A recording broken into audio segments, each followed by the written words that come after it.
Kepala Pusat BMKG Daryono menjelaskan, sumber suara dentuman yang didengar warga saat gempa magnitudo 3,2 yang mengguncang Cirebon pada Kamis tanggal 15 Juni tahun 2023 kemarin.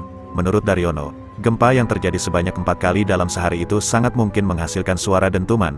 Adanya laporan warga yang mengatakan bahwa gempa ini menimbulkan suara dentuman sangat mungkin terjadi karena pusat gempanya yang dangkal. Kata Daryono, berdasarkan pantauan BMKG, titik pusat gempa, epicenter, dan kedalaman hiposenternya, gempa Cirebon merupakan jenis gempa bumi dangkal dan diduga akibat aktivitas sesar Cirebon.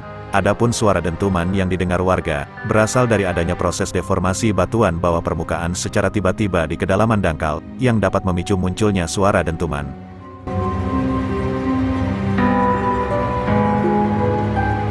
Beberapa kasus gempa dangkal yang pernah terjadi di beberapa wilayah, juga memicu munculnya suara dentuman.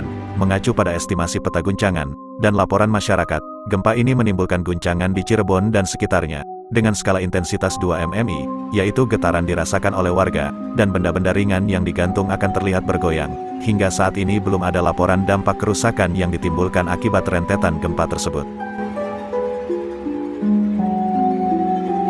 Dentuman terdengar 6 kali. Suara dentuman itu seperti ban truk yang pecah, dan terdengar sangat dekat, kata salah seorang warga setempat yang mendengar suara dentuman tersebut.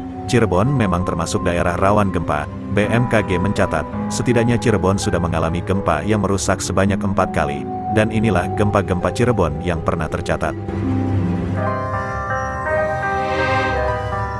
1. Tanggal 16 Oktober tahun 1847. Gempa Cirebon pada tanggal 16 Oktober tahun 1847, dengan intensitas 7 mmi, menyebabkan lebih dari 200 rumah rusak. 2. Tanggal 30 November tahun 1853.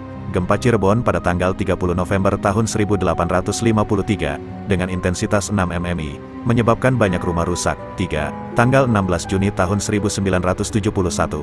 Gempa Cirebon pada tanggal 16 Juni tahun 1971, menyebabkan beberapa rumah rusak. 4. Tanggal 11 Desember tahun 2020, gempa Cirebon magnitudo 4,2 pada tanggal 11 Desember tahun 2020, juga menyebabkan 25 rumah rusak.